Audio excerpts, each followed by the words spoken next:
प्रथमतः सर्व पत्रकार बंधूंना भगिनींना खेड तालुक्याचा आमदार या नात्यानं आपल्याला नमस्कार। गेले 8-10 दिवसापासून खेड तालुक्याचे माजी आमदार दिलीप मोहिते आणि त्याचबरोबर जिल्हा परिषदचे 2-3 सदस्य, त्याचबरोबर चाकणमध्ये एक चुकीची बातमी पसरून काही चाकणकर, त्यांच्या विचाराचे नगरसेवक, काही इतर लोक त्या ठिकाणी वेगवेगळ्या मार्गाने उभे केलेले अशा काही लोकांनी गेले 8 दिवसामध्ये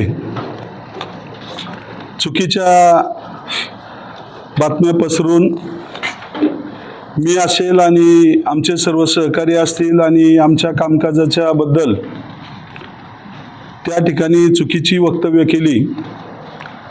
त्या चुकीच्या वक्तव्यांना उत्तर देण्यासाठी आज मी पक्षाचे उपजिल्हा प्रमुख, तालुका प्रमुख दोनही सभापती या ठिकाणी येणार आहेत। पंचायत समितीचे, मार्केट कमिटीचे, जिल्हा परिषदचे सर्व सदस्य, उपसभापती, काही खरेदी विक्री संघाचे संचालक आहेत, काही मार्केट कमिटीचे संचालक आहेत, इतरही आमचे सर्व सहकारी या ठिकाणी उपस्थित आहेत।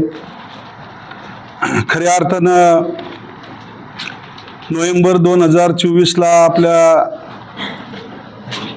खेड आळंदी विधानसभा मतदारसंघाच्या तुमच्या तालुक्यातील जनतेच्या आशीर्वादानं मी भरघोस मताधिक्य घेऊन या ठिकाणी निवडून आलो, आमदार झालो। आणि तेव्हापासून त्यापूर्वीचे माझे राजकीय मार्गदर्शक स्वर्गीय नारायणराव पवार असतील, स्वर्गीय सुरेश भाऊ गोरे असतील, स्वर्गीय साहेबराव सातकर पाटील असतील, स्वर्गीय साहेबराव बुट्टे पाटील असतील, स्वर्गीय मांजरे साहेब असतील, या सर्व मंडळींचा आणि त्याआधीचे सर्व वडगावकर, कबीर बाबा हे यांचा सहवास जरी लाभला नाही तरी त्या सर्वांचे विचार घेऊन हा तालुका मोठा तालुका आहे आणि भीमाशंकर पासून माऊलींच्या समाधी असणाऱ्या आळंदीपर्यंत या तालुक्याचा विस्तार असल्यामुळं या तालुक्याला खेड, आळंदी, चाकण 3 मोठ्या नगरपरिषदा आहेत। ग्रामीण भागामध्ये जवळजवळ 8 जिल्हा परिषद गटामध्ये हा तालुका विस्तारलेला आहे। पंचायत समितीचे 16 गण या तालुक्यात आहे आणि त्या भूमिकेतून मी शिवसेना उद्धव बाळासाहेब ठाकरे महाविकास आघाडीच्या माध्यमातून काम करत असताना निवडणुकीच्या कालावधीमध्ये माजी आमदार आणि इतर सहकाऱ्यांनी माझ्यावर टीका केल्या की हे कामाचे उमेदवार नाही आहेत, यांच्याकडे पैसे नाही आहेत, यांच्या उधाऱ्या आहेत, यांना निवडून दिलं तर तालुक्याचा विकास होणार नाही। आणि मग अशा परिस्थितीमध्ये लोकांना माहीत होतं की टीका करणारे किती लबाड आहेत। त्यांची लबाडी मी या पत्रकार परिषदेच्या उत्तरार्धात सांगणार आहे। परंतु तरीसुद्धा एवढं मोठं त्या ठिकाणी सत्तेचा आधार, लाडक्या बहिणींची योजना त्यावेळेस कार्यान्वित होती। या सर्व परिस्थितीमध्ये 1,51,000 मतं मला मिळाली आणि समोरचे उमेदवार पराभूत झाले। पराभूत झालेल्या दिवसापासून त्यांना आजही वाटत नाही की मी पराभूत झालेलो आहे आणि त्यामुळं तेव्हापासून त्यांची निष्फळ बडबडीला उत्तरं यापूर्वी मी पत्रकार परिषदेतून दिली आणि एका पत्रकार परिषदेत मी असं सांगितलं होतं की तुम्ही कितीही बडबड करा परंतु मला काही उत्तरं द्यायची नाहीत। परंतु त्यांचे लबाडी आणि त्यांचा चुकीचा संदेश लोकांपर्यंत पोहोचवण्याची पद्धत ही त्यांच्या अंगीकृत असल्यामुळं मेल्याशिवाय जित्याची खोड मोडत नाही अशी परिस्थिती त्यांची आहे। त्यामुळं गेले 8 दिवस त्यांनी चुकीच्या पद्धतीनं 2-4 सहकारी बरोबर घेऊन माझ्यावर टीका करण्याचा प्रयत्न केला आणि त्यामुळं खेड तालुक्याचा आमदार झाल्याच्या नंतर मी कुणीही टीका करू, हत्ती पुढे चालला, कुत्री किती भुकली तरी त्याचा विचार न करता मी गेले 16 महिने या तालुक्यामध्ये काम करत आहे।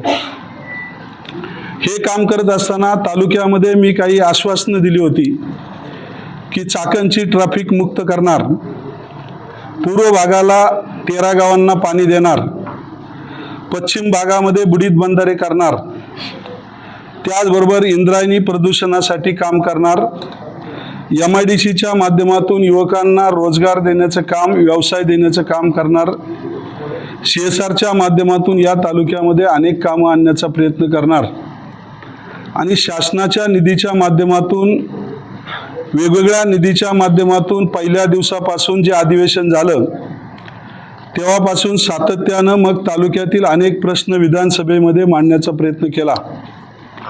ते मांडत असताना सभागृहामध्ये प्रत्येक वाक्य आणि शब्द त्या ठिकाणी पटलावर येतो, त्या विभागाकडे जातो, त्या संबंधित अधिकाऱ्यांकडून त्याची कार्यवाही होते आणि ते काम नक्की होतं. असं असताना माझी अनेक कामं गेले वर्ष, सव्वा वर्षामध्ये झालेली आहेत. बोलणाऱ्यांनी 15-20 वर्ष सत्तेत असताना काहीच कामं केली नाही.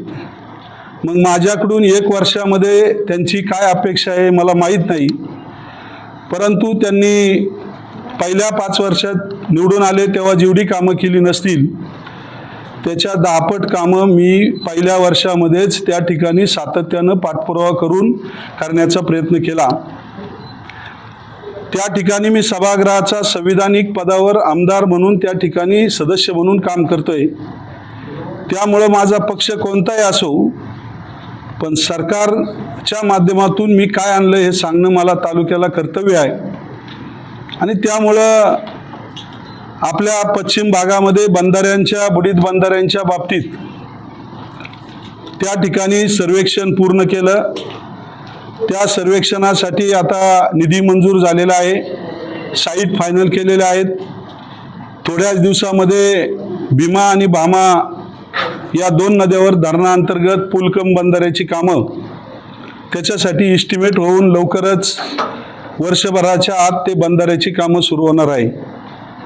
पूर्व भागामध्ये खरपुडीच्या बंधाऱ्यावरून उपसा सिंचन योजना करून त्या ठिकाणी वरची जी गावं आहेत त्या गावांना जवळजवळ 300-350 कोटीची ती योजना आहे.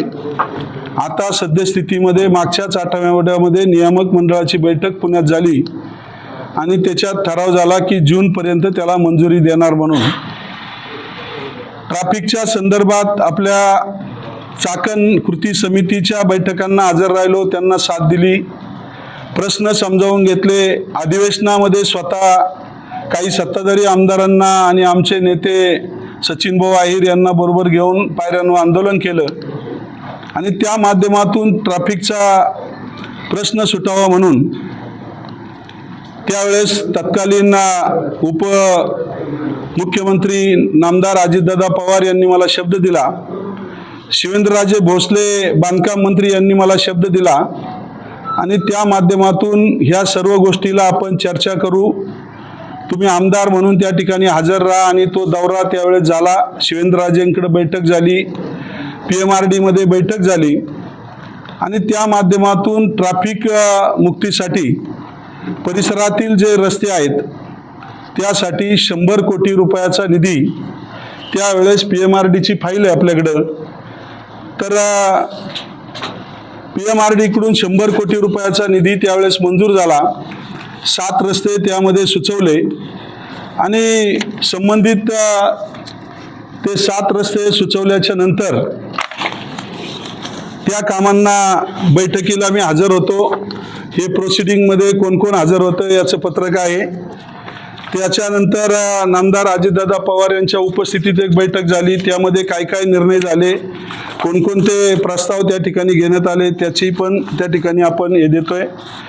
त्यानंतर त्याची प्रशासकीय मंजुरी आली आणि प्रशासकीय मंजुरीमध्ये डायरेक्ट लिहिलंय की आमदार बाबाजी काळे यांनी सुधारणा करण्याबाबत मागणी केलेल्या कामांना प्रस्ताव सादर केले आणि त्या 7 कामाचे प्रस्ताव सादर केले आणि त्या 7 कामाच्या प्रस्तावाला विषयांकित बाबीसाठी एकूण 7 कामांची एकूण 100 कोटीचा खर्च तरतुदीच्या अधीन राहून प्रशासकीय मान्यता सादर केली. आदरणीय योगेशजी म्हसे साहेब आयुक्त यांचं हे पत्र प्रशासकीय मान्यता आहे. आणि त्या ठिकाणी काल मी त्यांच्या सह्या घेऊन आपल्या कार्यकारी अभियंत्याच्या सत्यप्रत या ठिकाणी आणलेली आहे. त्या कामाची वर्क ऑर्डर कृष्णाई इन्फ्रास्ट्रक्चर या कामाला 27/2 मंजुरी मिळाली. 100 कोटी रुपयाची कामं त्या ठिकाणी आता त्यांची लेवल काम सुरू आहे, कामाचं नियोजन सुरू आहे. आणि त्यापूर्वी PMRDच्या माध्यमातून आपण माझी सगळी पत्रव्यवहार या ठिकाणी आहे, कुणाला लागत असेल तर त्यावेळेस मी दाखवतो. परंतु त्यापूर्वी सुद्धा 56 कोटीची कामं धामणे फाटा, कोयंडे फाटा, कडूस किवळे, बोसे वडगाव घेणं, किवळे आंबेठाण रस्ता, दिवळे लेवडई आणि 100 कोटी रुपये एलवाडी देऊच्या रस्त्यासाठी आपण त्या ठिकाणी आणले. आणि भूसंपादन सुरू असलेले रस्त्यांचे सुद्धा त्या ठिकाणी कामाचा आढावा त्या ठिकाणी घेण्यात आला. आणि मग ती 56 कोटी रुपयाची कामं आता तालुक्यामध्ये आपल्या श्री असोसिएट्स एजन्सीच्या माध्यमातून सुरू आहेत. आणि ती कामं प्रगतीपथावर 5 रस्त्यांची कामं सुरू आहेत. या 7 रस्त्यांची कामं सुरू होणार आहेत. त्याहीपेक्षा इंद्रायणी नदी प्रदूषणासाठी जवळजवळ 500 ते 550 कोटी रुपये महाराष्ट्र शासनाच्या माध्यमातून माननीय मुख्यमंत्री महोदयांनी त्या ठिकाणी मंजूर केले. ते सुद्धा टेंडर प्रक्रियेमध्ये आहे. त्याचबरोबर शिरोली हे आपलं एक गाव आहे, त्या ठिकाणी धार्मिक स्थळ आहे अंबिका देवीचं मंदिर. त्या अंबिका देवी मंदिराच्या कामासाठी 2,20,29 लक्ष एवढी प्रमा त्या ठिकाणी रिंग, त्याचा प्रदक्षिणा मार्ग, पार्किंग, लाईट व्यवस्था याच्यासाठी PMRDने मंजूर केले. PMRDच्या माध्यमातून अनेक घरकुलं तालुक्यामध्ये झाली. PMRDच्या माध्यमातून अनेकांना परवानग्या, कुठं अडीअडचणी, इतर काही गोष्टी सोडवण्याचा वैयक्तिक लोकांचा प्रयत्न केला. आणि हे सगळं करत असताना आंदोलन सुद्धा केलं. त्यामध्ये आपले सर्व जिल्हा परिषद सदस्य, आपले खासदार, आम्ही सर्व मंडळी त्या ठिकाणी जिल्हा परिषदच्या अगोदर ते झालं आंदोलन, सर्वजण उपस्थित होतो. आणि PMRDच्या माध्यमातून एवढ्या मोठ्या प्रमाणामध्ये जवळजवळ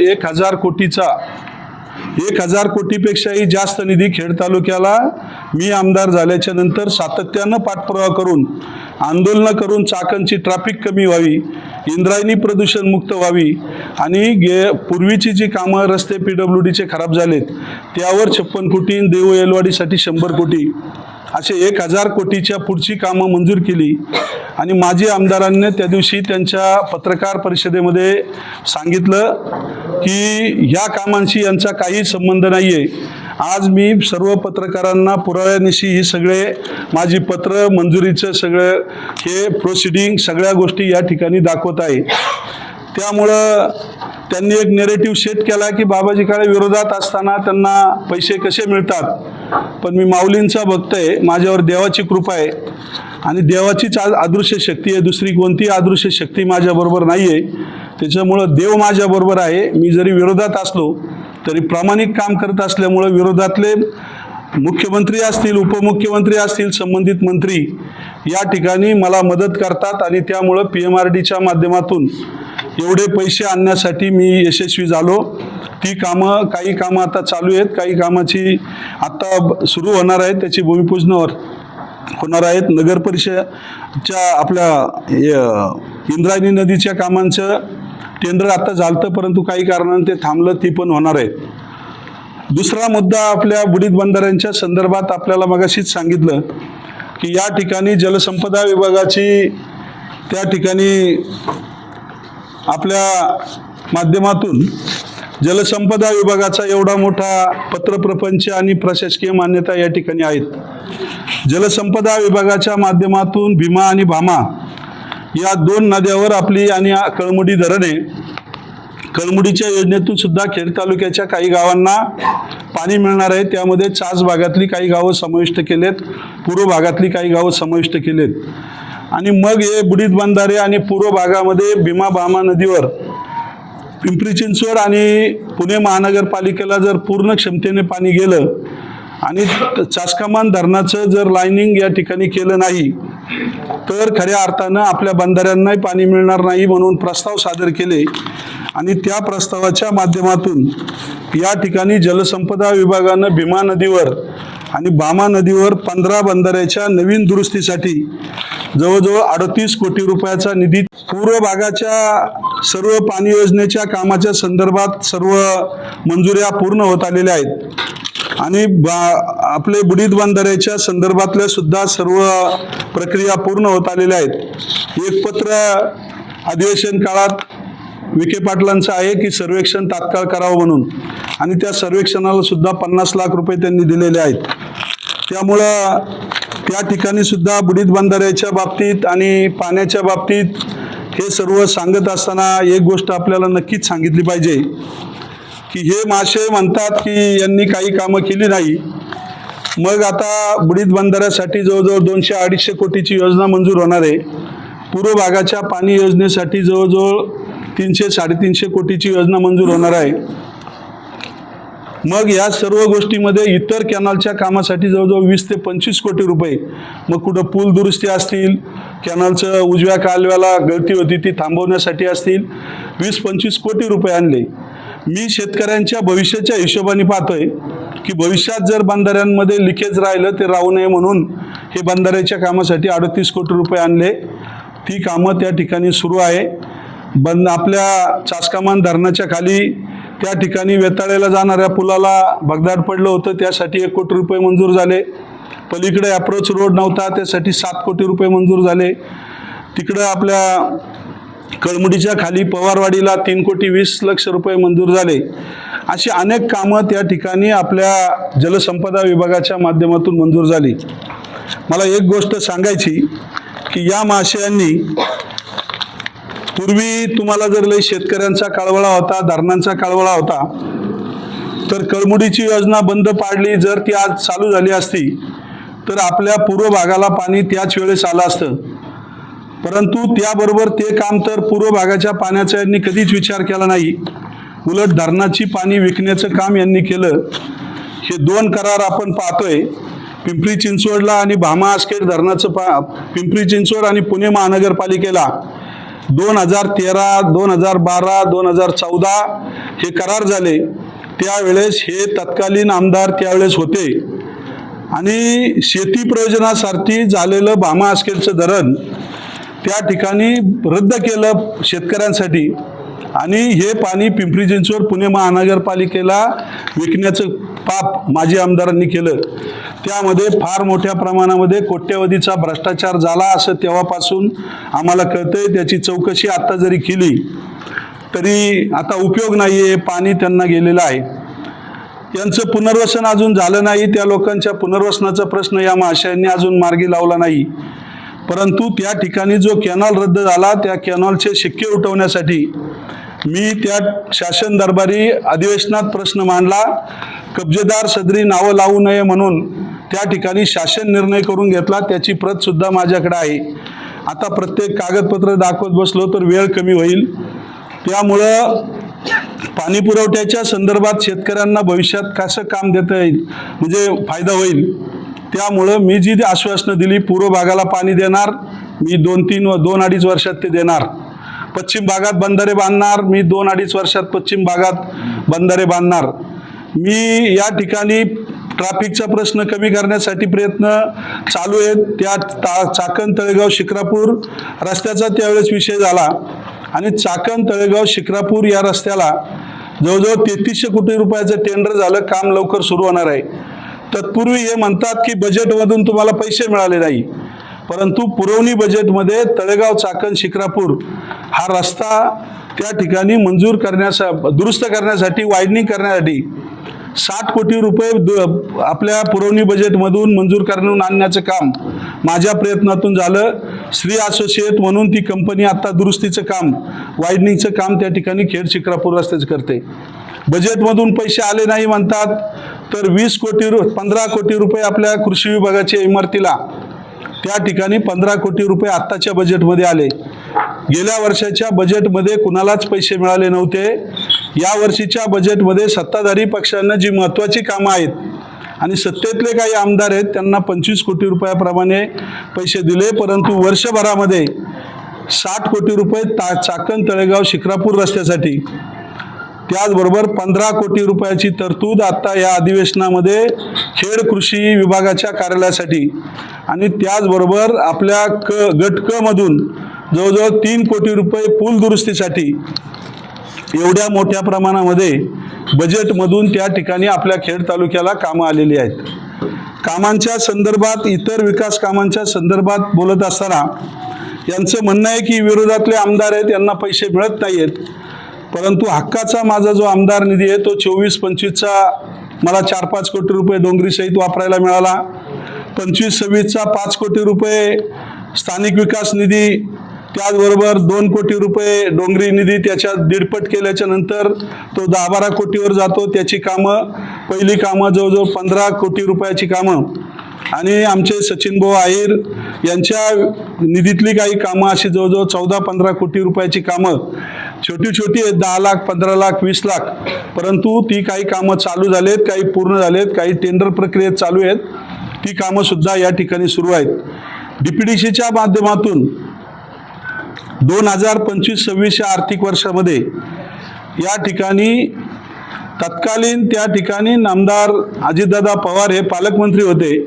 यांचं म्हणणं असं येतं की पालकमंत्री हे आमचे आहेत, तुमच्या पक्षाचे पालकमंत्री हे मी मान्य करतो, परंतु सरकारच्या हिशोबाने ते सगळ्या आमदारांचे पुणे जिल्ह्यातल्या त्या डीपीसीच्या सभागृहाचे पालकमंत्री आहे आणि त्याच्या संविधानिक अधिकारानं मी त्या ठिकाणी डीपीसीमध्ये आमदार म्हणून त्या ठिकाणी बसतो। त्यावेळेस तालुक्यासाठी जो निधी मागितला त्यामध्ये स्मार्ट स्कूल योजना दादांनी आणली, गजानन पाटील CO साहेब आहेत, कलेक्टर साहेब आहेत आणि मग प्रत्येक आमदाराला अधिकार दिला की तुमच्या तालुक्यामध्ये प्रत्येकाला 25-25 कोटी रुपये आम्ही देतो, त्या 25 कोटी रुपयामध्ये प्रत्येक केंद्रात एक शाळा तुम्ही त्या ठिकाणी निवडून द्या।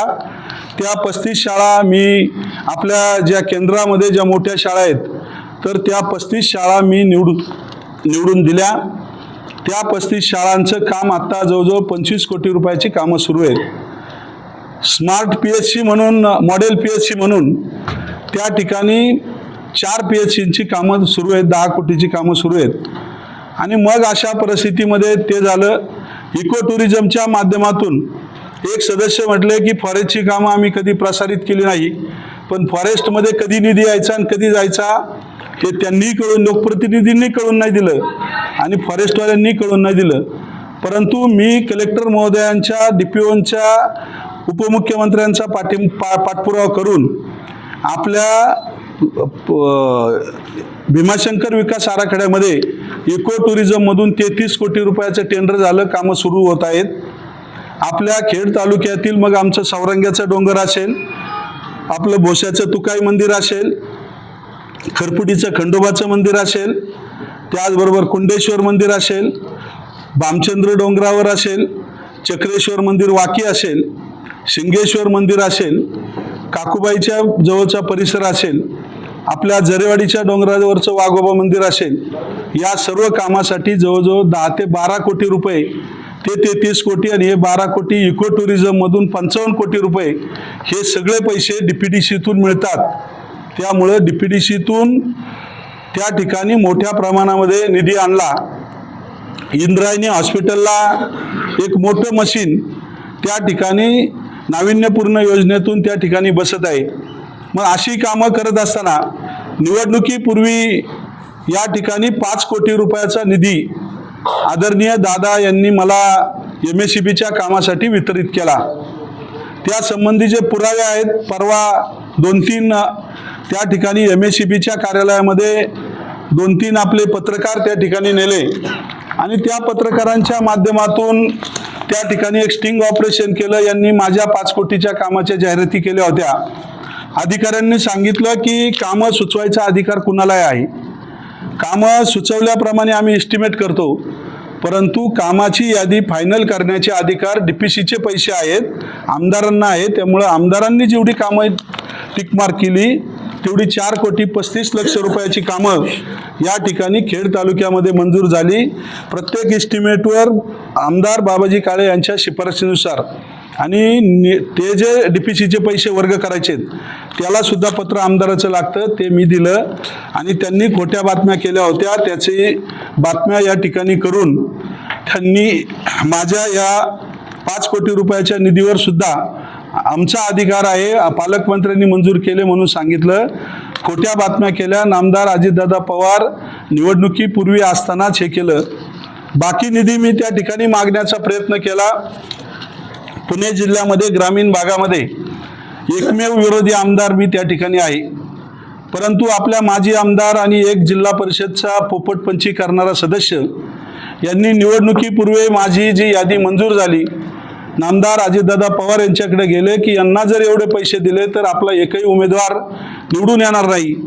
दादांनी मला सांगितलं की बाबाजी, तुझा सगळा निधी मी निवडणूक झाल्यावर वितरित करतो. आत्ता हे महाशय म्हणतात जर त्यांना निधी दिला तर मी पक्ष सोडून जाईल, त्यामुळं निवडणूक कालावधीमध्ये थोडा थांब.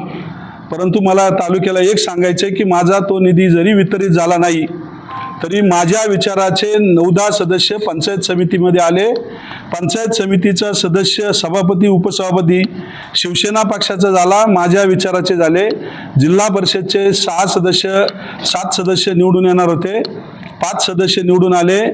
एकानं रात्रीतून त्या ठिकाणी आपली कला दाखवली आणि खोटा पट्टी बांधून त्या ठिकाणी लोकांमध्ये खोटा नेरेटिव्ह सेट केला आणि निवडून आला. आणि इकडं पश्चिम भागामध्ये सुद्धा आमचे विठ्ठल वनगरे मोठ्या फरकानं नाही पण छोट्या फरकानं हे झाले आणि आमचे जीवनशेठ खराबी, त्यांना वेळ कमी पडला म्हणून त्या ठिकाणी थोडं त्यांना पराभवाला सामोरं जावं लागलं. परंतु 5 जिल्हा परिषद सदस्य, 9 पंचायत समितीचे सदस्य, सभापती उपसभापती आमच्या विचाराचे आले. म्हणजे लोकांना निधीच पाहिजे असं नाही, काम पाहिजे असं नाही, लोकांबरोबर चांगलं वागलं, बोलणं चाललं, त्यांच्या सुखदुःखात गेलं तर एवढ्या मोठ्या प्रमाणामध्ये सगळी मंडळी आमची निवडून आली. निवडणुकीनंतर दुर्दैवानं दादा त्या ठिकाणी निधन झालं. निवडणूक कालावधीमध्ये त्याचा फायदा काही अंशी यांनी घेण्याचा प्रयत्न केला आणि मग माझा 30-35 कोटी रुपयाचा निधी मी ज्यावेळेस संबंधित कलेक्टर साहेब, DPO, दादांचे OSD त्यावेळेस हजर होते, मला सांगताना त्या सगळ्यांकडे मी गेलो आणि त्यावेळेस पुन्हा या महाशयांनी सांगितलं की यांना परत निधी देऊ नका. परंतु त्याहीमध्ये आदरणीय सुनेत्रा वहिनींनी सामोपचार केला. मी म्हटलं त्यांना त्यांचे कार्यकर्ते सांभाळण्यासाठी द्यायचा असेल निधी तर 13-14 कोटीचा निधी त्यांना दिला. परंतु मला जवळजवळ 25 कोटी रुपयाचा निधी त्या ठिकाणी वेगवेगळ्या माध्यमातून दिला. सामाजिक न्यायमधून साकव प्रोग्रामसाठी मला 1,60,00,000 मिळाले. त्याचबरोबर इतर जनरल साकवसाठी 60,00,000 रुपये मिळाले. आदिवासी साकवसाठी 60,00,000 रुपये मिळाले. रस्त्यांसाठी जवळजवळ 1,40,00,000 आदिवासी भागात मिळाले. ठक्कर बाप्पाचे 80-90 लाख मिळाले.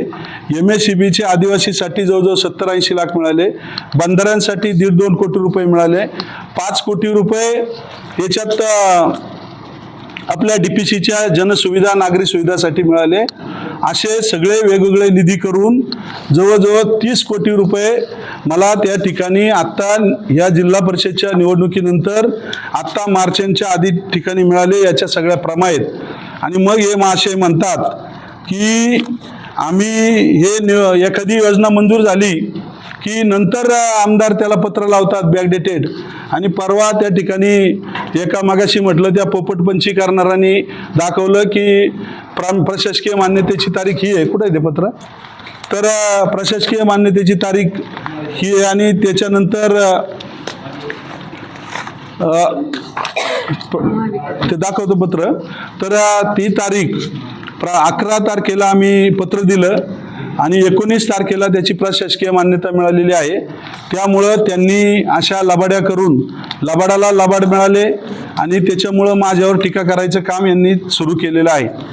त्यामुळं का त्याचे हे आणि त्याचा पुरावा या ठिकाणी आपले पुणे लाईव्हचे आणि आपले दुसरे एक पत्रकार होते, त्यांनी स्वतः तारखा महावितरणमध्ये पाहिल्या. महावितरणची प्रमा 16/3/2026 आहे. प्रथम पत्र 19/12/25 आहे. सुधारित पत्र 11/3/2026 आहे. आणि इथं नाव लिहिलं आहे आमच्या PAनी, परंतु त्याची नाव घ्यायची मला इच्छा नाही आहे. त्यांनी चुकीची तारीख सांगितली, प्रमा तारीख 27/2. मग अशा पद्धतीनं तिथं काय पत्रकार लगेच बघायला गेले नव्हते, पण ह्या तारखा बघता येण्यासारख्या तुम्हाला मी मोठ्या अक्षरात दाखवतो. त्यामुळं MSCBच्या बाबतीत, DPDCच्या बाबतीत, जलसंपदाच्या बाबतीत या सगळ्या गोष्टीच्या बाबतीत मी या ठिकाणी माझं कामकाज सांगण्याचा प्रयत्न केला।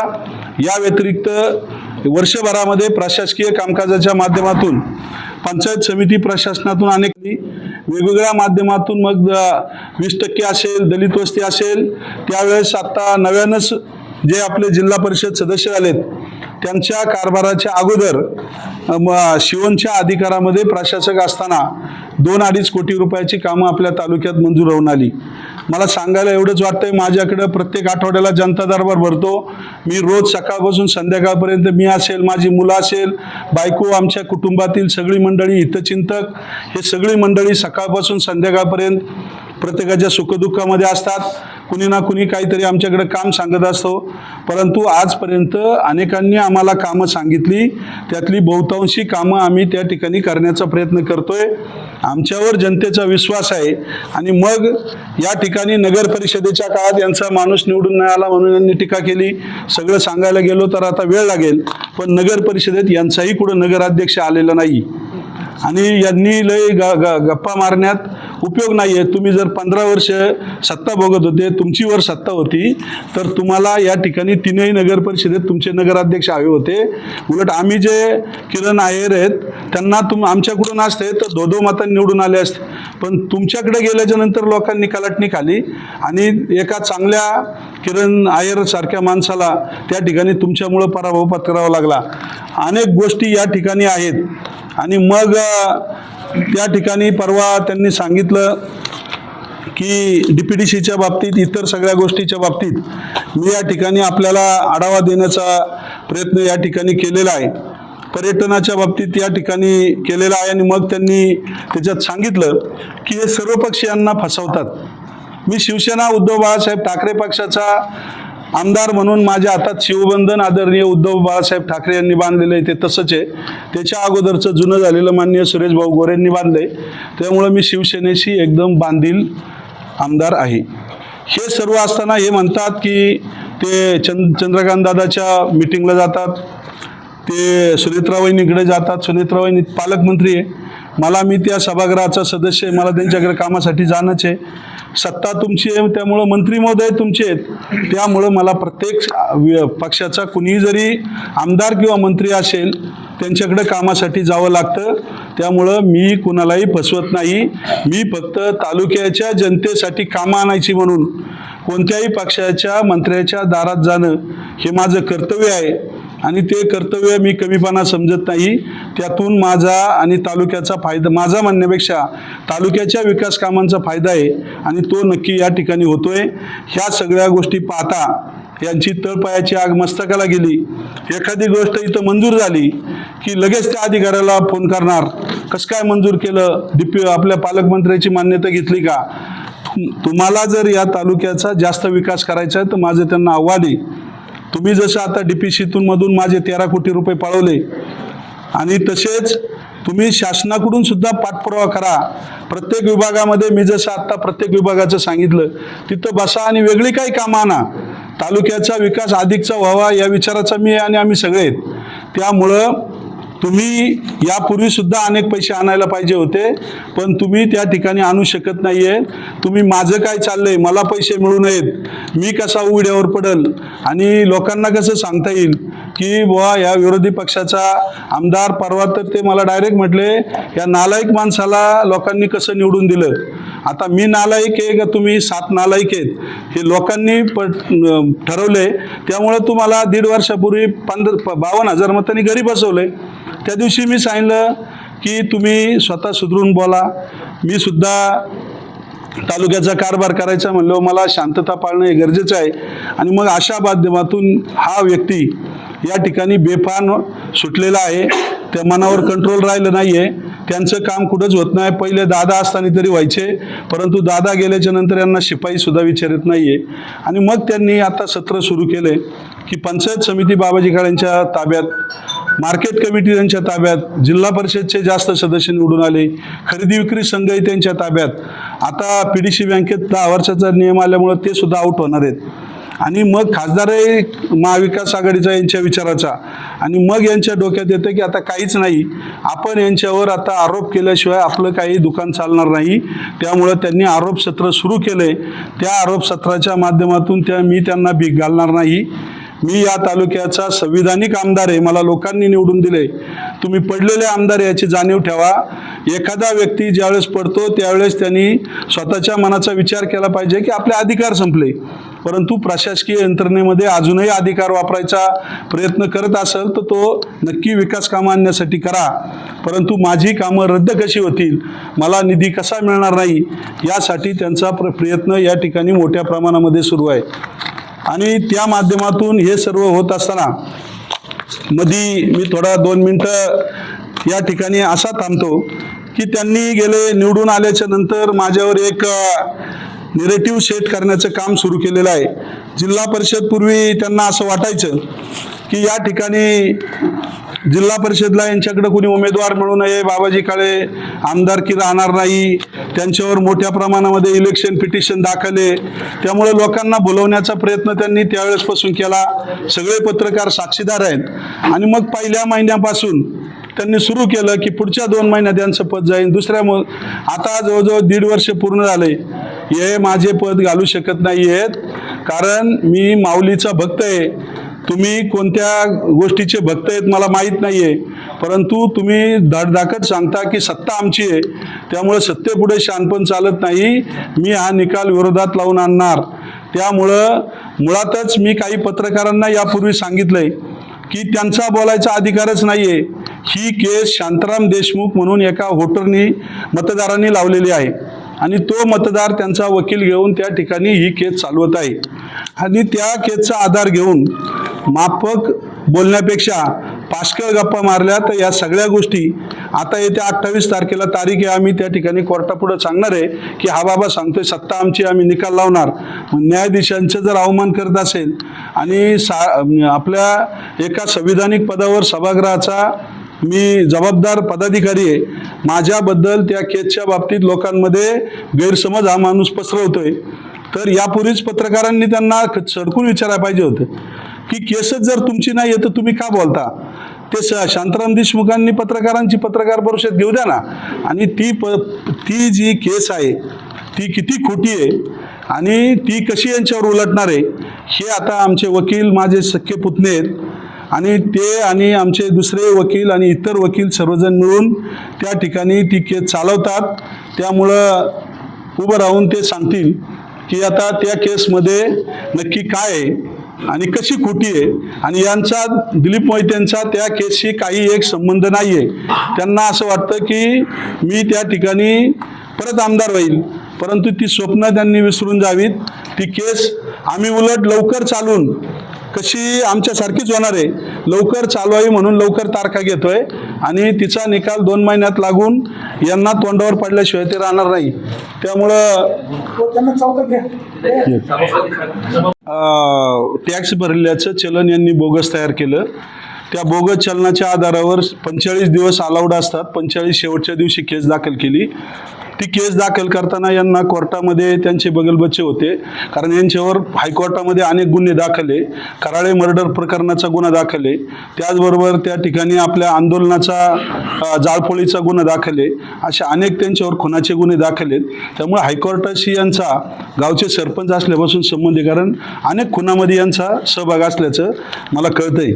त्यामुळं या 2 ऑडिओंच्या संदर्भात या ठिकाणी आता वेळ कमी आहे, परंतु ज्यांना ऐकायचे असतील त्यांच्या ऑडिओ, त्यांच्या भावाने कराळे प्रकरणामध्ये कशी सुपारी दिली ती ऑडिओ आपण सगळ्यांनी ऐकली. दुसरं ते म्हणतात की बाबाजी काळे रामकृष्ण हरी म्हणतात आणि लोकांना शिवीगाळ करतात, दम देतात. पण यांनी लोकांना कशा शिवीगाळ केल्या त्याच्या 2-3 ऑडिओ आपल्याकडे आहेत, त्यानंतर आपल्याला दाखवू. यांची इतकी अर्वाच्य भाषा आहे की आता इथं पत्रकारांसमोर थोडा वेळ मिळाला तर आपण ती सांगू. परंतु ती केस जी आहे, उलट कोर्टाने आता 16 तारखेला विचारलं की हा कागद तुम्हाला कुठून मिळाला, कारण हा कागद कुठून इन्कम टॅक्स किंवा मालक किंवा CA आणि मग यांनी हा कागद आणला तर ते शांताराम देशमुखने कोर्टाला सांगितलं की हा माझ्या दरवाज्यात लिफाफ्यामध्ये पडलेला कागद होता. म्हणजे एवढी वेळ त्यांच्यावर आली. कोर्टाने परवा पण फटकारलं की याचा पुरावा आणा. 3 तारखा झाल्या, यांना पुरावा आणता येत नाही. त्याच्यामुळं कोर्ट एकतर व्हेरीफाय करून घेईल. यांच्याकडून आम्ही व्हेरीफाय करून घेतलंय, ते डॉक्युमेंट इनव्हॅलिड आहे आणि इनव्हॅलिड असल्यामुळं आम्हीच उलट लवकर केस चालू. आणि ते म्हणतात की बरेच वकील बदलले. पहिले 7-11ला एक वकील होते, त्यांना फक्त 7-11 पुरतंच काम दिलं. त्यांचा दुसरा पॅनल आहे की ही इलेक्शन पिटिशन चालवणे, 2-3 वकिलांचा पॅनल आहे. त्यापैकी एक वकील येऊन आपली केस चालवतात. त्यामुळं कुठंतरी सांगायचं की यांच्या केसमध्ये मेरिट नाही, हे नाही, तो सांगायचा अधिकार माजी आमदाराला अजिबात नाही आहे. कारण माजी आमदार माझ्या विरुद्ध त्या ठिकाणी तक्रारदार नाही आहे. त्यामुळं केस कधी हे होती, जर समजा मी माझ्यावर एखादा गुन्हा लपवला असेल किंवा माझ्याकडं एखादं खूप पैसे असतील आणि ते दाखवले नसतील आणि त्याच्यामुळे समोरचा उमेदवार जर पडला थोड्या मतांनी तर ती केस चालती. परंतु इथं 1000 रुपयाचं खोटं चलन बनून या ठिकाणी फक्त 1000 रुपयाच्या चलनावर जो इन्कम होणार आहे तेवढं मी काय निवडून आलेलो नाहीये. मी बिगर पैशात लोकांच्या सगळ्या आशीर्वादाने निवडून आले. उलट पक्षी यांचं जर प्रतिज्ञापत्र पाहिलं तर यांचं पूर्वीचं शिक्षण काय होतं, एका प्रतिज्ञापत्रकात 10वी दाखवले, परत 12वी दाखवले. यांच्या पूर्वी सरपंच असताना 1 कोटी रुपये होते, आता हे 40 कोटी रुपये झाले. आता यांनी एवढ्या नावाने यांच्या कंपन्या आहेत, Mohite and associate, Om Gurudev developer, Jogeshwari ladies hostel, Vedant vision, Om Gurudev industry, Sadguru build product, DDM engineer. ही मालमत्ता यांची आली कुठून? यांची मालमत्ता. आणि ही शिवाय यांनी आता यांचं जे विवरणपत्र भरलं, आता ते पडलं, त्याच्यामुळे त्यांच्यावर मला काही इलेक्शन पिटिशन करायचा अधिकारही नाही, करणार पण नाही. परंतु ह्या ज्या माहिती आहेत त्यांच्या येतात तेव्हा यांच्या सगळ्याच बाबतीत यांच्या कंपन्या कुठं आहेत, यांचं काय काय आहे, यांनी कुठं हे केलं. नंतर आता यांच्याकडं फक्त 2-3 एकर जमीन होती, कधी पहिल्यांदा पडले तेव्हा. आता हे उतारे जर आपण पाहिले ना तर मोजता येत नाही. बघा यांचे उतारे एवढे आहेत की प्रत्येक गावात SEZ मध्ये, मार्केट, आपल्या इंडस्ट्रीमध्ये, सगळीकडे प्रत्येक गावात यांच्या जमिनी आहेत. आमच्या गावामध्ये जे ते नावाच्या माणसं त्यांच्या भाच्याच्या नावावर जमिनी आहेत, ह्या यांच्या स्वतःच्या नवरा बायकोच्या नावाने जमिनी आहेत. असे अजून 10 पानं आहेत यांच्या 7-12 उतारायचे. बघा ही अजून सगळी यांच्या प्रॉपर्टीचे जे हे लपंगेगिरी केली. हे पैसे आले कुठून? मग तुम्ही म्हणता तुम्ही तर काय कामाला जात नाही, आणि मग तुम्ही म्हणता की MIDC मध्ये यांची मुलं फिरतात, यांचे पुतणे काम करतात. माझा एक पुतण्या इंजिनियर आहे, तो काम करतो, हे सगळ्या जगाला माहिती आहे. तो सिव्हिल इंजिनियर आहे म्हणल्यावर सिव्हिलचीच कामं करणार, बरोबर. आणि मग माझी मुलं कुठंच काम करताना जर दाखवलं कुणी तर मी त्याला म्हणजे म्हणून ते गोष्ट मी हरल. पण माझी मुलं ही सकाळपासून संध्याकाळपर्यंत लोकांच्या सुखदुःखात कुठेही पहा, पत्रकारांनी सुद्धा पाहावं, संध्याकाळी 10 वाजता कुणाच्या तरी लग्नात भेट द्यायला असतील, कुणाच्या तरी मदतीला असतील, वैयक्तिक जे कामकाज असेल ते करू लागतील, कुणाला लाईट नाही तिथं मदत करतील, कुणाचं हॉस्पिटलमध्ये अडचण आली तिथं मदत करतील, योजनांची कामं करतील, तिथं काम करतात. आता माझी मुलं यांना जे MIDCचं पूर्वीची जी सवय लागली ते पैसे अजूनही यांच्याकडे येतात. यांनी आता पडल्याच्या नंतर 2.5 कोटीची गाडी घेतली. ती गाडी घेताना त्यांच्या गाडीबरोबर दुसऱ्या एका गाडीचा फोटो होता. तो त्यांचा मानलेला मानसपुत्र आहे का काय मला माहीत नाही, पण 2 गाड्यांचं तुम्हाला पाहिजे असेल तर त्याची व्हिडिओ दाखवतो. आणि MIDCचे सगळे हप्ते गोळा करायला, MIDCची कामं कोणाला ठरवून द्यायला ती व्यक्ती काम करते. MIDCच्या जोरावर त्या ठिकाणी कंपन्यांना दम देऊन, लोकांना दम देऊन ही व्यक्ती एवढी मोठी झाली. आत्तापर्यंत अनेकांच्या खुनामध्ये सहभागी झाल्याचं कळतंय, अनेकांच्या प्रॉपर्ट्या पळवल्याचं कळतंय, अनेकांना फसवणूक केल्याचं कळतंय, अनेक लोकांना त्रास दिल्याचं कळतंय. दुसरा मुद्दा हे म्हणे की आता काम करताना यालाच द्या त्यालाच द्या म्हणून अधिकाऱ्यांना धमकावतात. परंतु सगळ्यांनी व्यवस्थित ऐका, अधिकारी मंडळी यांच्या काळात 4 तहसीलदार झाली. एक तहसीलदार गेला त्याला कुठेतरी अडकवायचं, दुसरा आणायसाठी परत पैसे घ्यायचे, दुसरा अडकवायचा, तिसऱ्याकडून परत पैसे घ्यायचे. यांच्या 5 वर्षाच्या काळात 4 तहसीलदार झाली. त्या 4 तहसीलदाराकडून किती पैसे पत्र देण्यासाठी घेतले हे सगळ्यांना माहिती. आणि मग तुमच्या काळात तहसीलदार टिकत नाही, माझ्या काळात तर आहे तेच तहसीलदार आहेत, माझ्या काळात आहे तेच प्रांत आहेत. मोजणी अधिकारी तुमच्या काळात टिकत नव्हते, माझ्या काळात आहे तेच आहेत. सगळ्या विभागाचे अधिकारी मी आमदार झाल्याच्या नंतर आहे तेच अधिकारी आहेत. कोणत्याही अधिकाऱ्यांनी सांगावं की आमदार म्हणून मी त्यांना दम दिलाय आणि त्याच्यामुळं कोणावर तरी अन्याय झालाय. त्यामुळे हे जे नेरेटिव्ह सेट करतात की हे दम देतात, याला त्याला का हे काम द्या वगैरे, मी माझ्या अधिकाराचा वापर करून जेवढं मला कळतंय तेवढंच मी काम करतो. अधिकचं काम करायला मला भरपूर दिवस आहेत आणि त्यामुळं यांचे जे आरोप आहेत प्रत्यारोप आहेत. दुसरा गोष्ट हे सांगतात की हे स्टिकर लावून, तुम्ही माझ्या दोन्ही मुलांच्या गाड्या खाली आहेत आत्ता, माझ्या मंडळीची गाडी पण पाहिली असेल लोकांनी, माझ्या गाडीचा स्टिकर सोडून मी कुटुंबात कोणीही आमच्या स्टिकर लावलेला नाही आहे. कोणी स्टिकर आता बाहेर पण मिळतो आणि तो बाहेर मिळाल्याच्या नंतर तो कुणीही लावतो, पण मला असं निदर्शनास आले गाड्यांवर स्टिकर ते MLAचे आमदार स्टिकर ते विधान परिषद सदस्य म्हणून. तर उलट हे पडलेत तरी यांच्या पुतण्याच्या गाडीला स्टिकर, यांच्या घरच्यांच्या गाडीला स्टिकर, यांच्या स्वतःच्या गाडीला स्टिकर.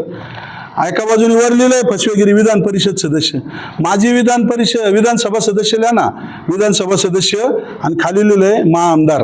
मग तो माननीय म्हणायचा का माझी म्हणायचा? हे लोकांची दिशाभूल करायचं काम केलंय.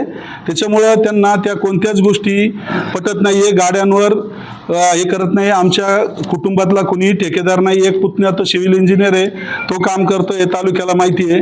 सत्ताधारी त्यांनी एक हे केलं की सत्ताधारी आमदार नसल्यामुळे विकास खुंटलाय. मी किती विकास केलाय किंवा काय चालू आहेत, आता एका वर्षात काय तूप खाल्यानं रूप दिसत नाही. वर्षभरामध्ये मी प्रयत्न केलेत, या 6 महिन्यामध्ये त्याचे प्रत्यय येतोय.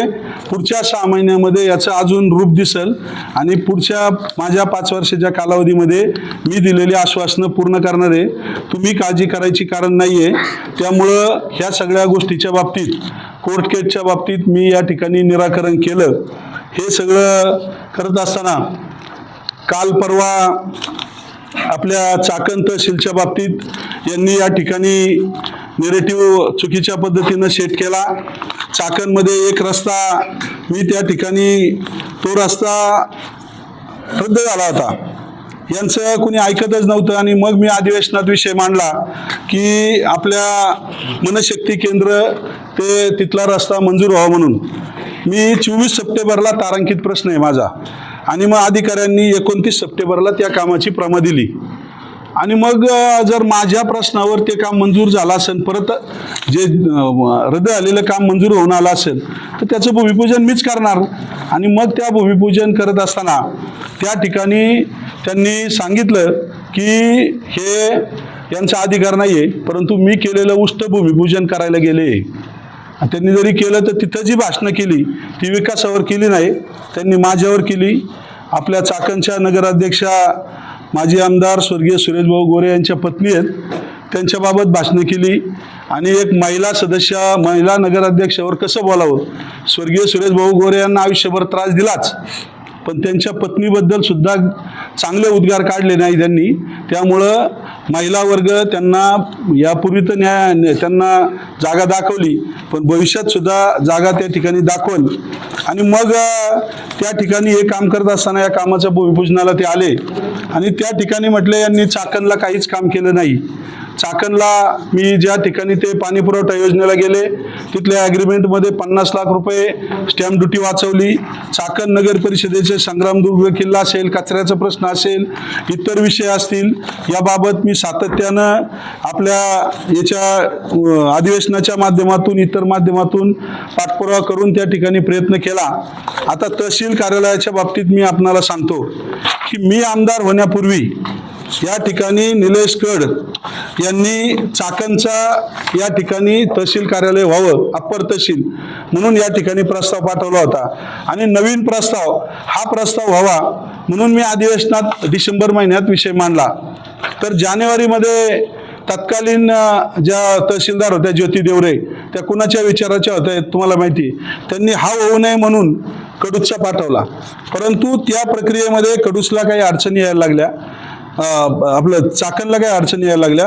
परंतु तरीसुद्धा तांत्रिक गोष्टीमध्ये चाकण बसावं आणि चाकण बसण्यासाठी त्याची अधिसूचना त्या ठिकाणी 20 तारखेला जाहीर झाली की चाकणला अप्पर तहसील कार्यालय होते. आणि मग यांनी सांगितलं की हे म्हणतात की कडूस चाकणऐवजी कडूस व्हावं. हे पूर्वीचं माझं पत्र होतं. परंतु त्या ठिकाणी माझ्या पत्रामध्ये चाकणसाठी मी आपल्या तारांकित प्रश्नाच्या माध्यमातून याच्यातून सगळे प्रयत्न केलेत. तेव्हा त्याचा पुरावा आहे की चाकण अप्पर तहसील कार्यालय 28,299 नंबरचा तारांकित प्रश्न आहे आणि त्याची मंजुरी कधी मिळेल, लवकर कार्यवाही व्हावी या आणि त्याच्या जागेच्या संदर्भात सुद्धा मिळावं म्हणून प्रयत्न केलेत. ह्या गोष्टी त्यांनी झाकून ठेवल्या आणि चाकणकरांबद्दल माझ्या मनामध्ये द्वेष पसरवण्याचं काम केलं. द्वेष जनरल पब्लिकमध्ये होत नाही. यांचे जे बगलबच्चे आहेत, काहींना दारू पाजून त्या ठिकाणी उभं करायचं, माझ्या विरुद्ध बोलायला लावायचं. काहींचं एकतर तो सुरेश भाऊंनी त्यांच्या कन्येला नगराध्यक्ष केलं होतं, ते उपकार विसरले, त्यांना सोडून दुसरीकडे गेले. जी वसाहत बांधली ती बेकायदेशीर आहे, तिथं पाणी पुरवता येत नाही त्यांना आणि ते सुद्धा माझ्यावर बोलायला लागले. त्याच्यामुळं असे चमचे चिरीमिरी मिळणारे किंवा त्यांच्या जीवावर जगणारे ह्या 7-8 जणांनी गेल्या 2-4 दिवसात या ठिकाणी आमदारांना चाकणबद्दल केवढं काय आहे. परंतु कडूसही तितकं महत्त्वाचं आहे. कडूसला या ठिकाणी आदिवासी समाज वरच्या भागात मोठ्या प्रमाणामध्ये आमच्या जिल्हा परिषद सदस्या तनुजाताई घनवट तिचं नेतृत्व करतात. कडूस हे खेड तालुक्यातलं मोठं गाव आहे आणि त्या ठिकाणी जो पश्चिम भाग आहे म्हणून आम्ही नंतर असं खेडला मुख्य तहसील, कडूसला एक अप्पर तहसील आणि चाकणला तर आता या ठिकाणी अधिसूचना 20 तारखेला झालीच आहे. अशी कागदपत्राची दिशाभूल करून या माश्यांनी त्या ठिकाणी नेरेटिव्ह सेट करण्याचं काम केलं. परंतु त्याबाबत मी आज पत्रकार परिषदेत कालसुद्धा एका चॅनलद्वारे माहिती दिली, आजसुद्धा त्या ठिकाणी देतोय. त्या ठिकाणी आपल्या ख्रिश्चन धर्मबांधवांसाठी एक स्मशानभूमीची मागणी त्यांची बरेच दिवसापासून आहे. परंतु त्या स्मशानभूमीसाठी मी तर काय कधी पत्र दिलं नाही, यांनीच उलट पत्र दिलंय की चाकण राक्षवाडी मंदिरा शेजारी यांना जागा मिळावी म्हणून 2024ला आमदार असताना पत्र दिले. का दिलं तर त्यांचं मतदान मिळावं म्हणून पत्र दिले आणि त्या पत्राच्या माध्यमातून तो प्रस्ताव कलेक्टर ऑफिसला गेला. कलेक्टर साहेबांनी डिसेंबर महिन्यामध्ये 30/12ला त्यांना जागा दिली. आता त्या लोकांमध्ये तिथले 2 ज्यांना माझ्याबद्दल द्वेष आहे त्यांनी परवा त्या एका व्यक्तीला घेतलं आणि एकुणी करून दिलं. ते म्हटले आमदारांनी मदत केली. ते स्वतःहून त्याला विचारतात काळे आमदारांनी का. आता त्या व्यक्तीला अजून म्हणजे ती मंडळी बाहेर कुठेतरी अधिकारी किंवा याच्यावर असतात, त्यांना पटकन नाव आलं नाही. ते म्हणले काळ्यांनी दिली, मदत केली. परंतु ही मदत कुणी केली हे सगळं मी या पत्राद्वारे आपल्याला दाखवतो. त्याची ऑर्डर पण झालेली आहे. असे अनेक प्रश्न, अनेक विषय, अनेक आरोप प्रत्यारोप या व्यक्तीने आजपर्यंत केलेले आहेत. त्यामुळं ही व्यक्ती किती लबाड आहे हे सुद्धा सांगण्याचा प्रयत्न मी केला आहे. गेल्या 15 वर्षामध्ये यांना खेड, चाकण, आळंदीच्या कचऱ्याचा प्रश्न सोडवता आला नाही. टँकर जवळजवळ आत्तापर्यंत टँकरमुक्त तालुका करता आला नाही. यांना जलजीवन योजनेच्या एवढा मोठा निधी आला, त्याचं नियोजन करता आलं नाही आहे. यांना साधे ट्रॅफिक मुक्त आपला खेड तालुका करता आला नाही. यांनी फक्त गप्पा मारल्या, पैसे कमावले आणि त्या ठिकाणी जलजीवनच्या माध्यमातून मी त्या ठिकाणी आदरणीय गुलाबराव पाटील यांच्याकडे सातत्यानं पाठपुरावा केला. त्याचे फोटो आहेत, त्या मिटिंगाचे सगळे प्रोसिडिंग आहेत. आणि मग मागच्या महिन्यामध्ये मंत्रालयामध्ये एक बैठक झाली. त्यावेळेस गुलाबराव पाटील मंत्री महोदयांनी जिल्ह्याच्या अधिकाऱ्यांना आदेश दिले की खेड तालुक्याच्या आमदारांना तालुक्यामध्ये सगळा आढावा द्यावा म्हणून या ठिकाणी सभापती, उपसभापती या ठिकाणी आहेत. त्यांच्या BDOंनी त्या ठिकाणी मिटिंग लावली. एक आता म्हणजे स्वतःला मोठे समजणारे एक जिल्हा परिषद सदस्य झालेत. ते म्हणतात की आमदारांना त्यातलं काही ज्ञान नाही. आले, बसले, 4.5 तास आमच्या बैठकीत बसले. परंतु ती मिटिंग मी अधिकाऱ्यांनी माझ्यासाठी बोलावली होती आणि त्याच्यात जिल्हा परिषद आणि पंचायत समिती सदस्य त्यांचे विषय घेतले होते. त्यामुळं काही लोक अधिकची डोकं चालवतात, हे काम मी केलं, ते काम मी केलं. पण यांनी जी कामं केली, नुसत्या कामावर लोक निवडून देत नाही, तुमच्या वर्तनावर पण लोक निवडून देतात. तुमच्यावर सुद्धा पूर्वी माजी आमदारावर हनी ट्रॅप झाला होता. का झाला होता तर ते सगळ्या जगाला माहिती आहे. त्यामुळं तुम्ही असे लय सालसूद आहेत, लय सुज्ञ आहेत असं काही समजू नका. तुम्ही सुद्धा या ठिकाणी आता म्हणजे आपण कसं म्हणतो बेफान सुटलेत, डोक्याला आता काहीच काम नाही आहे. आणि त्यामुळं माझ्या मुलांवर बोला, पुतण्यांवर बोला, माझ्यावर बोला. तुम्ही माजी आमदारांनी फार मोठ्या प्रमाणामध्ये आपल्या भामा नदीचं, भामा आसखेडचं पाणी विकण्यामध्ये भ्रष्टाचार केला. इनरकॉन कंपनी आता एक झाड तोडायचं म्हणलं तर फॉरेस्टवाले परवानगी देत नाही, पण इनरकॉन कंपनीची अख्खी झाडं तोडण्यामध्ये त्या ठिकाणी ते असतील, त्यांचे सर्व त्या काळचे बगलबच्चे असतील, यांनी मोठ्या प्रमाणामध्ये भ्रष्टाचार त्या ठिकाणी केला आहे. त्याची चौकशीसुद्धा मी त्या ठिकाणी करणार आहे आणि मग येऊन जाऊन आमच्या वैयक्तिक व्यवहारावर, वैयक्तिक विषयावर ते येतात. मला तुमच्या वैयक्तिक याच्यावर यायला लावू नका. वैयक्तिक आपलं काय आहे तालुक्याला माहिती आहे. त्याच्यामुळं मी माझ्या संसारात सुखी आहे, तुम्ही तुमच्या संसारात सुखी आहे का नाही मला माहीत नाही, परंतु तुम्ही सुखी राहा, समाधानात राहा आणि तुमच्या ज्ञानाचा उपयोग मला करा, मलाही मार्गदर्शन करा. मी राजकीय म्हणून तुमच्याशी बोलत नाही किंवा तुमच्या सत्तेचा आधार घेऊन तुम्ही सगळेजण या तालुक्यामध्ये अनेक कामं करण्याचा प्रयत्न करा. आत्ताच पंचायत समितीच्या सभापती उपसभापती यांच्या मीटिंग झाल्या. आम्ही त्यांना सांगितलं की सगळ्यांना विरोधातले सदस्य असतील तरी त्यांना सामावून घेऊन मोठ्या प्रमाणामध्ये निधी त्यांच्याकडे आलाय. मी राजकारण करणारा माणूस नाही आहे. आमचे पंचायत समितीचे जिल्हा परिषदचे 5 सदस्य आलेत. विजूभाऊंना गटनेतेपद दिलेले आहे. गटनेतेपद म्हणून पक्षाचे आमचे सगळे मंडळी आम्ही एक विचाराने त्या ठिकाणी काम करतोय. त्यामुळे यांनी आत्ता विनयताई या ठिकाणी आहेत. आत्ता मध्ये सांगितलं की एक सदस्य यांच्याबरोबर नाही आहेत, यांचे फोटोसुद्धा टाकत नाही आहेत आणि ते आमच्याबरोबर आहेत. त्यामुळं आता सुधीर भाऊ असते तर त्यांना बोलायला लावलं असतं, पण विनयताई आता ही सगळे आमचे जिल्हा परिषद सदस्य आम्ही शिवसेनेकडून ही लोक निवडून आलेत. शिवसेनेशी एकनिष्ठ आहेत. शिवसेनेच्या कोणाचाही अवमान ते करत नाही आहेत. त्यामुळं यांनी आमच्यात दिशाभूल करू नये. तुमच्या पाठीमागं आता मी वाईट भाषेत बोलत नाही, परंतु कुणीच राहिलं नाही. 2-3 जिल्हा मार्केट कमिटीचे संचालक, 2-3 खरेदी विक्री संघाचे संचालक, 2-3 ZP सदस्य, आत्ता आलेले तुमचे पंचायत समितीचे 5-6 सदस्य आणि काही नगरसेवक. आळंदीत तर तुमचं एकही नाही, चाकणमध्ये थोडेफार आहेत, खेडमध्ये थोडेफार आहेत. तर तुम्ही सत्ताधारी होते म्हणून तुमचे आलेत.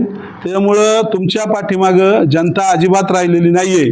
त्यामुळं तुम्ही बोलून माझ्यावर निगेटिव्ह सेट करून तुम्हाला काही फायदा होणार नाही. शेवटी मी तुम्हाला एकच सांगतो, तुम्ही कितीही भुकत राहा, मी हत्तीसारखाच चालत राहील आणि या तालुक्याच्या लोकांसाठी रात्रंदिवस कोणत्याही पक्षाच्या कोणत्याही मंत्र्याच्या दारात जावं लागलं तर कमीपणा समजणार नाही.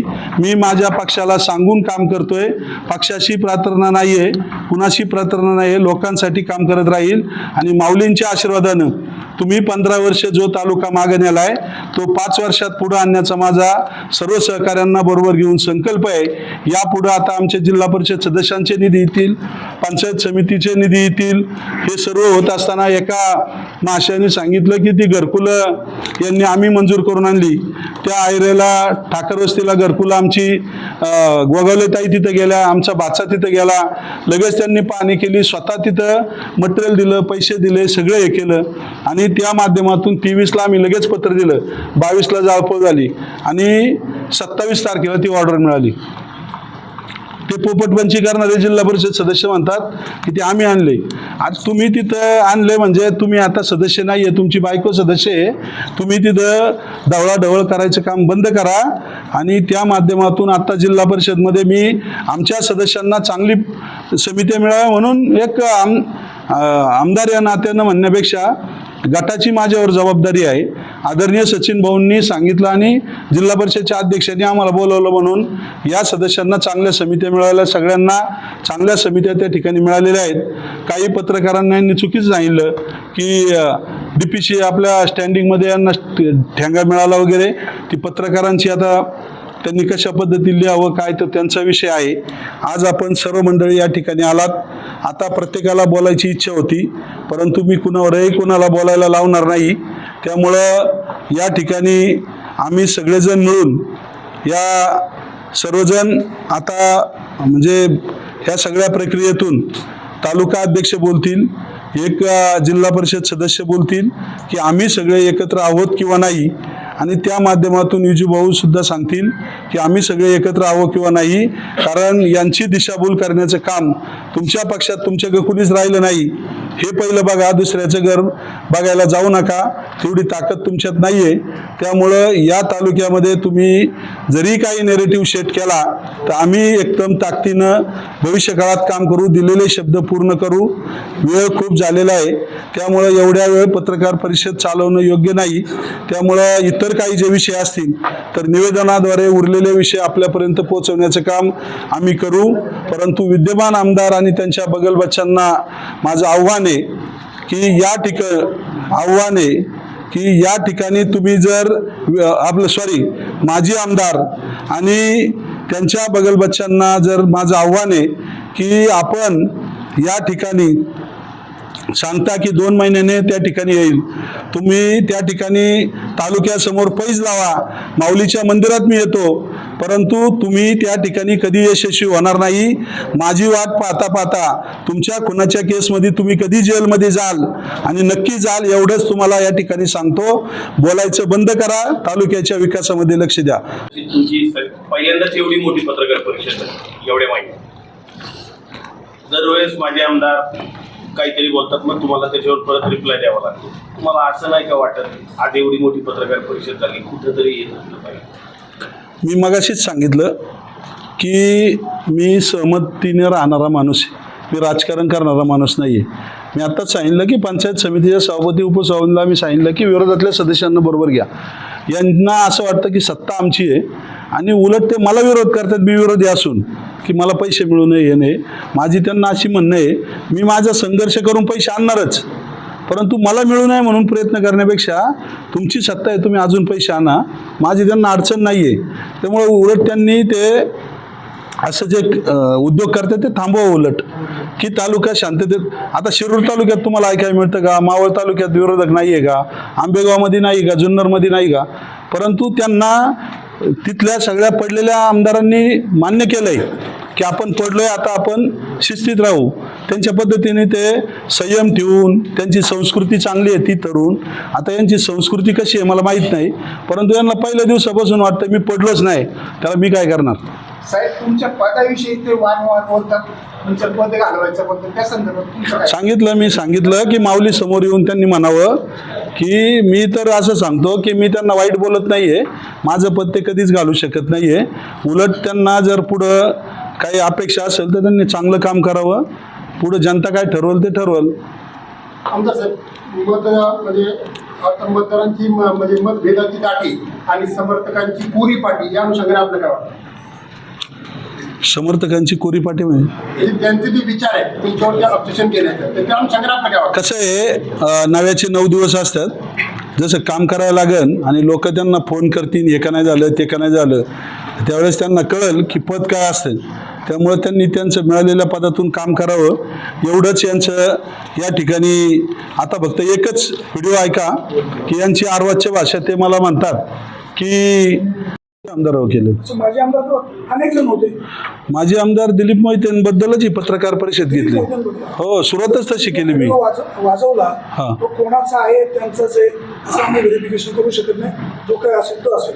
मी मगाशी म्हणाले दिलीप मोहितेंनी खूप मोठी प्रॉपर्टी मिळवलेली आहे. तुमची प्रॉपर्टी आमदार होण्यापूर्वी जेवढी होती तेवढीच आहे का वाढली? माझी गोष्ट मी मगाशी जे म्हणाले की तुमच्या तालुक्यामध्ये अनेक जण आमदारकीचा लोगो लावताय, तर या संदर्भात तुम्ही सभागृहामध्ये आवाज उठवणार का?